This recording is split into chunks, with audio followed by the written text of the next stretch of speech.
सबसे ज़्यादा जो मुकदमात इमरान खान के ख़िलाफ़ बनाए गए हैं वो इस्लामाबाद में हैं और उसके बाद दूसरा नंबर लाहौर का है और तीसरा नंबर फैसलाबाद का है। फैसलाबाद जो है वो शहर है आपके वज़ीर दाखिला राना सलाउल्लाह साहब का, जिसने FIR दर्ज कराई होती है, शिकायत दर्ज कराई होती है, वो गायब हो जाते हैं। अदालत बार बार इमरान खान को वार्न कर चुकी है कि आप अदालत में आएँ, आकर पेश हों। कल का इमरान खान के लिए बड़ा इंपॉर्टेंट दिन है। अगर वो नहीं आते, ज़ाहिर है 9 मुकदमात में जो बुरी ज़मानत है वो वापस हो जाएगी, तो फिर एक गिरफ्तारी की राह हमवार हो जाएगी। जो सरकारी TV है ना, वो पैमरा के दायरा इख्तियार से ही बाहर है। PTV के खिलाफ वो कुछ भी नहीं कर सकता। वो कहते हैं जी ये उसमें लिखा हुआ है पैमरा ऑर्डिनेंस में कि जी आप सिर्फ सरकारी मीडिया को आपकी डोमेन में नहीं आता। कितनी इंटरेस्टिंग बात है। अस्सलाम वालेकुम जी, रिपोर्टर्स बैठक में मैं हूं नोमान मकसूद। मेरे साथ हमारे कैमरामैन हैं यूनस और कामरान खान साहब एज यूजुअल हमारे साथ हैं। फयाज़ के साथ भी बहुत सारी बातें करनी है। अंदर की जो ख़बरें हैं इनमें सबसे पहले जो बात होगी वो इमरान खान के ख़िलाफ़ जो केसेस हैं उनमें क्या पेशरफ्त हुई हाई कोर्ट में, उसके बाद जो प्रैक्टिस एंड प्रोसीजर बिल है उससे मुतल्लिक क्या हुआ आज सुप्रीम कोर्ट के अंदर, उसके अलावा फॉलो अप कुछ चीज़ों का लेना है हमने, जिनमें बहुत ही इम्पॉर्टेंट जो इशू है वो हुकूमत और अपोजिशन के दरमियान जो मुज़ाकरात चल रहे हैं इलेक्शंस के हवाले से, उससे मुतल्लिक अभी तक क्या अपडेट हुई है और क्या होने जा रहा है। सबसे पहले फ़याज़ से बात करेंगे कि फ़याज़ हमें ये बताएंगे फ़याज़ कि अभी तक जो केसेस थे 121 केसेस के अंदर आज की समाअत हुई, अंदर की ख़बरें क्या हैं और जो अब तक जो समाअत हुई उसमें क्या चीज़ सामने आई है? जी नुमान, आज चीज़ें सामने आई हैं। पहले तो कहा जा रहा था कि इमरान खान के ऊपर मुकदमात हैं और 100 से ज़ायद मुकदमात हैं, लेकिन आज सोनू TV वो फहरिस्त भी सामने ले आया है जिसमें हमने बताया है कि 121 मुकदमात कहाँ कहाँ पर हैं। तो सबसे ज़्यादा जो मुकदमात इमरान खान के ख़िलाफ़ बनाए गए हैं वो इस्लामाबाद में हैं और उसके बाद दूसरा नंबर लाहौर का है और तीसरा नंबर फैसलाबाद का है। बाकी कराची में एक मुकदमा है, इसी तरह बखर और दीगर कई शहरों में मजमूई तौर पर 121 ये केसेस इस तरह बनते हैं कि इसमें FIR भी दर्ज हैं, इसमें नैब के कॉलअप जो नोटिस हैं उनको भी इन्होंने काउंट किया हुआ है। उसके अलावा जो पुलिस ने इनको किसी केस में नोटिस किया है उसको भी PTI एज़ मुकदमा ले रही है। तो इस तरह मिलाकर 121 मुकदमात बन रहे हैं। 31 मुकदमात इस्लामाबाद में हैं। इसी तरह फिर 22 जो है, सिर्फ अगर बात करूँ मुल्क भर में 22 एंटी टेररिज्म एक्ट के तहत जो मुकदमात बनाए गए हैं इमरान खान के, 22 मुकदमा, वो 22 मुकदमात मुल्क भर में। उसमें सबसे ज़्यादा जो हैं वो लाहौर में हैं, 6 मुकदमात इस्लामाबाद में हैं। इसी तरह उनके ख़िलाफ़ एक FIA ने मुकदमा दर्ज किया है। उसके अलावा उनके ख़िलाफ़ बैंकिंग कोर्ट में भी मुकदमा चल रहा है, दीगर ये मुकदमात चल रहे हैं। कल बड़ा अहम दिन है, 3 मई की तारीख़ है और इस्लामाबाद हाई कोर्ट में 9 मुकदमात की समाअत होने जा रही है। इसमें से 8 वो मुकदमात हैं जिस पे पहले अदालत बार बार इमरान खान को वार्न कर चुकी है कि आप अदालत में आएँ, आकर पेश हों, और इस पे टाइम गेन किया जाता रहा वक्त गाहे बगाहे। लेकिन अब कल वो नहीं अगर आते तो मुझे लग रहा है कि कभी इम्कान ये है कि शायद इस्लामाबाद हाई कोर्ट अपनी जो है बुरी ज़मानत का जो ऑर्डर है वो वापस ले सकती, क्योंकि अदालत बार बार कह चुकी है कि आप हमें भी शर्मिंदा ना कीजिए और ख़ुद भी ना हो। लेकिन लास्ट हियरिंग पे भी इमरान खान नहीं आए थे, उससे पिछली पे भी नहीं आए थे, लेकिन अभी ये उन्होंने ईद के बाद एक मुकदमा फ़ाइल किया था जिसमें वो आए, तो उसमें भी 3 तारीख रख दी गई थी और उस पर अदालत ने मेंटेनेबिलिटी को डिसाइड करना है जो कल हो जाएगा। तो कल का इमरान खान के लिए बड़ा इंपॉर्टेंट दिन है कि आया वो आते हैं कि नहीं आते। अभी तक की जो हमारी इतलात हैं कि ऐसी कोई तैयारी नहीं की गई इमरान खान की तरफ से, लेकिन ज़ाहिर है उनके वकला हैं, अभी वो बैठेंगे, उसके बाद डिसाइड कर देंगे कि आया कि उन्होंने जाना है या नहीं जाना। वो फिर कल का दिन इमरान खान के लिए बड़ा अहम है, और अगर वो नहीं आते, ज़ाहिर है 9 मुकदमात में जो बुरी ज़मानत है वो वापस हो जाएगी, तो फिर एक गिरफ्तारी की राह हमवार हो जाएगी। फयाज़ बहुत इंपॉर्टेंट आपने बात बताई कि 22 मुकदमात हैं खाली ETC के, उसके अलावा बाकी भी मुकदमात मिला के 100 से ज़ायद मुकदमात हैं। कोर्ट के पास जब ये केस सामने आया, तफसीलात पेश की गई, तो कोर्ट की क्या ऑब्जर्वेशन थी इसके ऊपर आपने देखा? देखिए, इसमें भी PTI की तरफ से 2 चीज़ें अब सामने आई हैं। जो मैं अभी देख रहा था, 121 मुकदमात को लेके PTI लाहौर में भी चली गई है, लाहौर हाई कोर्ट में, जिसकी मेरे ख्याल में अभी कुछ देर पहले समाअत भी होगी है, और आज इस्लामाबाद हाई कोर्ट से भी रुजू कर लिया। तो एक ही नौइयत का मुकदमा एक ही अदालत में चल सकता है, और मुझे लग रहा है कि शायद इस्लामाबाद हाई कोर्ट की हद तक शायद ये वापस ले लिया जाए। पहले आपको पता है तोशा खाना केस का जब फैसला आया था तो उसमें भी यही हुआ कि पहले इस्लामाबाद हाई कोर्ट से रुजू किया गया और उसके बाद साथ ही एक पिटीशन फाइल कर दी गई लाहौर हाई कोर्ट में भी। जब वो अदालत के नॉलेज में लाया गया तो इस पर अदालत ने खासा बरहमी का इजहार भी किया था कि एक ही नौइयत का मामला आप दो जगहों पे कैसे ले जा सकते हैं। तो जिस पे अदालत ने, जब इन्होंने आके दरख्वास्त दायर की चीफ जस्टिस की अदालत में कि हम ये विड्रॉ करना चाहते हैं तो हमारी दरख्वास्त वापस कर दी जाए, तो अदालत ने कहा नहीं, हम इस पर नोटिस करेंगे और दूसरे जो फ्रीक हैं उनको सुनने के बाद हम फैसला करेंगे कि आया ये वापस हो सकती है या नहीं। तो वो भी अभी तक मामला पेंडिंग पड़ा है। ये जो बातें बताई आपको फयाज ने, अंदर की जो खबरें थी उनसे मुतल्लिक तो बताया कि केसेस कितने हुए, अदालत की ऑब्जर्वेशन क्या थी, वकला ने क्या बहस की।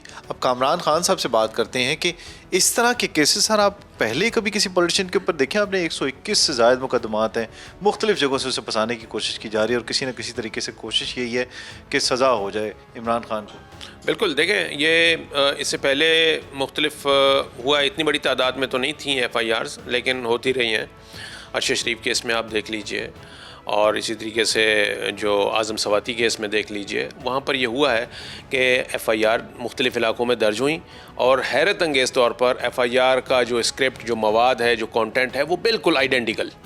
तो ये ज़ाहिर है एक स्कीम के तहत जो है इस किस्म के FIRs जो हैं वो दर्ज कराई जाती हैं।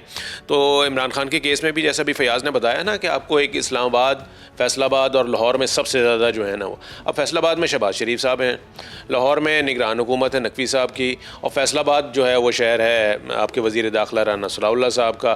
तो वो समझ में आ जाती हैं बात ये सारी कि वो ताने बाने मिल जाते हैं और ज़ाहिर है कि ये हुकूमत की ईमा पर ही ये FIR दर्ज होती हैं, ऐसा नहीं होता। और मैं आपको एक बार फिर बताऊं, इसमें बड़ी इंटरेस्टिंग बात यह है कि जब इन FIRs की समाअत वगैरह होती है तो जो कंप्लेनेंट होता है ना, यानी जिसने FIR दर्ज कराई होती है, शिकायत दर्ज कराई होती है, वो गायब हो जाते हैं, वो नामालूम हो जाते हैं, वो गायब हो जाते हैं, वो अपना केस प्रोसिक्यूट करने के लिए आते ही नहीं, अपना केस प्लीड करने के लिए आते ही नहीं है। तो इन FIRs का मकसद यही होता है कि वो पॉलिटिकल विक्टिमाइजेशन जो है वो उसको फंसाना इनको और एंगेज करके रखना। इसीलिए मेरा ख्याल है ये FIR सारी इमरान खान के लिए भी उनके खिलाफ इसीलिए दर्ज कराई जा रही हैं।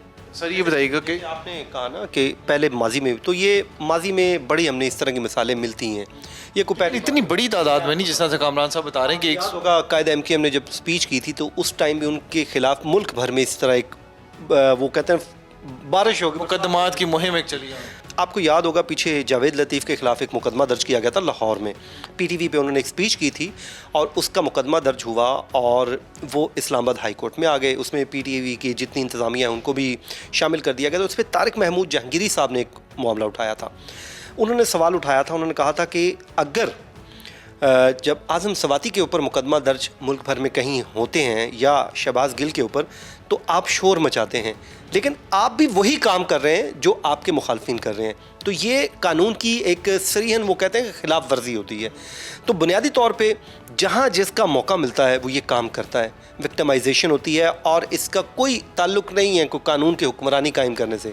इसका सिर्फ मकसद ये होता है कि अपने मुखालफिन को थकाना है और थका कर उनको अपनी मर्ज़ी की बात पर लाना है। सर एक और बात मुझे याद आई कि अभी जो कि इसको हथकंडे के तौर पे इस्तेमाल किया जाता है FIR को, कानून को, और एक डिवाइस के तौर पे, एक टूल के तौर पे इस्तेमाल किया जाता है। अब दो शख्सियात सर मैंने देखा 2-3 दिन के अंदर सरकारी TV के ऊपर इस किस्म के बयानात उन्होंने दिए कि जो यहाँ बोलते हुए भी शर्मिंदगी महसूस हो। लोगों ने बड़ी तनकीद की, सरकारी TV पे भी चले, सरकारी TV के ऊपर। तो सर अब पैमरा किधर है? सरकारी TV के ऊपर इस तरह के अल्फाज इस्तेमाल कर रहे हैं। अच्छा, इंटरेस्टिंग बात आपको बताऊं कि जो सरकारी TV है ना, वो पैमरा के दायरा इख्तियार से ही बाहर है। यानी जो मर्जी के अंदर है, जो पैमरा ऑर्डिनेंस है, वो हमारे TV चैनल पे और बाकी जो दीगर सेटेलाइट TV चैनल्स हैं उनको तो वो नोटिस ले सकता है, कार्रवाई कर सकता है।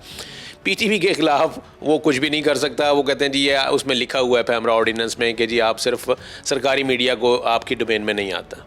कितनी इंटरेस्टिंग बात है। देख लें अभी अब कोर्ट में कितने सारे केसेस लोग भुगतते हैं, पैमरा जाके बाकायदा जो है वो समाते हैं, नोटिस पे नोटिस आते हैं, हम खुद इसको वो करते हैं, डिफेंड कर रहे होते हैं, लेकिन सरकार जो मर्ज़ी करे जनाब जी। कहाँ तो सरकारी TV के मतलब ये कहा जाता है कि जी उन्होंने एक बड़ी इक्वल जो है ना वो देनी होती है, देनी चाहिए उन्हें, और उनसे तकाज़ा यही किया जाता है। अदालतों के फ़ैसले हैं इस बारे में कि जी अगर कभी इलेक्शन हो रहा है तो आप तमाम पॉलिटिकल पार्टीज़ को इक्वल टाइम देंगे, और इसी तरीके से सिर्फ हुकूमत हुकूमत की माउथ पीस नहीं बनना, आपने ओवरऑल अपोजिशन को भी देना, तो वो, लेकिन यह कि ऐसा होता नहीं है। एग्जाम्पल थी सर, पाकिस्तान टेलीविज़न में जो अल्फाज इस्तेमाल होते थे, मैंने भी काफ़ी स्कूल का एक दरसगाह एक एकेडमी जो है वो इसको माना जाता था, आज भी माना जाता है। लेकिन बात वही है कि ज़ाहिर है जब इस किस्म के इंसिडेंट्स होंगे और तो फिर ये मामला ऐसे ही चलेगा। इसी वजह से तनकीद का निशाना भी बन रहा है ना। प्रैक्टिस एंड प्रोसीजर बिल के ऊपर क्या कहना चाहेंगे सर? आज सुप्रीम कोर्ट में समाअत थी और क्या नज़र आ रहा है आपको? इस केस के अंदर कोई पेशरफ्त होती हुई नज़र आ रही मुस्बत? देखें, पेशरफ्त क्या होनी है इसके ऊपर, जो उन्होंने उसको रोका हुआ तो है, उस पर अमल दरामद तो रोका हुआ है, स्टे आर्डर दिया हुआ है। उन्होंने कहा कि जी ये जब तक फैसला नहीं हो जाता, ये केस जो है वो जब तक इस तकमील को नहीं पहुंचता, उस वक्त तक ये मामला रुका रहेगा। तो ये है। और अभी भी देखिए उन्होंने जो एडजर्न किया है वो अगले मंडे तक कर दिया, यानी तकरीबन 6 दिन के बाद। ये है क्या प्रैक्टिस एंड प्रोसीजर? 2-3 लाइनें सिर्फ इसमें ये है कि एक तो ये कि इसमें ये कहा जा रहा है कि चीफ जस्टिस का जो इख्तियार है उसको नोटिस लेने का, उसको ख़त्म किया जा रहा है। 3 रुकनी एक वो 3 जजेस पर मुश्तमिल कमेटी होगी, वो ये काम करेगी। फिर दूसरा ये है कि जी बेंच बनाने का इख्तियार चीफ जस्टिस से वापस लिया जा रहा है, वो कहा जा रहा है कि ये काम भी बेंच बनाने का जो है ना ये वो करेगी। फिर तीसरी बात ये है कि इसमें अपील का हक़ दिया जा रहा है, जो कि एक अच्छी बात है कि जो मफाद आमा के केसेस जो आर्टिकल 184(3) के तहत बराह रास्त सुप्रीम कोर्ट में आते हैं, उनमें अपील नहीं हुआ करती थी क्योंकि वो बराह रास्त आ जाते थे, तो उसमें अपील का हक़ भी दिया जा रहा है, वो अपील भी सुप्रीम कोर्ट में होगी। ये एक एलिमेंट अच्छा है। लेकिन बाकी जो दोनों चीज़ें हैं वो कंट्रोवर्शियल हैं, अदलिया के मुतनाज़ हैं, अदलिया की। इसी वजह से सुप्रीम कोर्ट ने आज जो है ना वो जितनी ये अदलिया ने पार्लियामेंट ने इसके ऊपर डिबेट की थी, जो स्पीचेस हुई थी, करारदादें हुई हैं, तकारीरें हुई हैं, उन तमाम का रिकॉर्ड जो है ना वो सुप्रीम कोर्ट ने मांग लिया है। इवन कि उन्होंने जो कमेटी थी, एक इनकी जो कायमा कमेटी थी स्टैंडिंग कमेटी की, जिसमें ये बिल डिस्कस हुआ था, उसका रिकॉर्ड जो है ना उसका भी उन्होंने मांग लिया है। अभी तक ये आया नहीं है, पहले से मांगा हुआ है। आज दोबारा उन्होंने नोटिस में ये चीज़ डाली है। और फिर ये है कि ज़ाहिर है कि ये 8 रुकनी बेंच सुन रहा है। इस वक्त अगर 8 रुकनी बेंच कोई भी फ़ैसला करता है तो वो समझेंगे पूरी सुप्रीम कोर्ट में, चूँकि 15 जजेस हैं, तो इस वक्त राइट नाउ जो स्ट्रेंथ है तो 8 लोगों की अक्सरियत है, 8 जज साहिबान की, तो ये फ़ैसला प्रिवेल करेगा जो भी होगा। ठीक है जी। आज की जो रिपोर्टर्स बैठक है इसमें आपने सुना कि अंदर की खबरें क्या थी, ख़ासतौर पर कोर्ट के अंदर जो केसेस चल रहे हैं, उसके अलावा जो सियासी सूरत हाल इस वक्त चल रही है और चैनल्स के ऊपर क्या चल रहा है, उससे मुतल्लिक बहुत अहम अपडेट आपको जो है वो देखने को मिली। अगली जो रिपोर्टर्स बैठक है उसमें अंदरूनी ख़बरों के लिए तब तक कि हमें इजाज़त दीजिए। अल्लाह हाफ़िज़।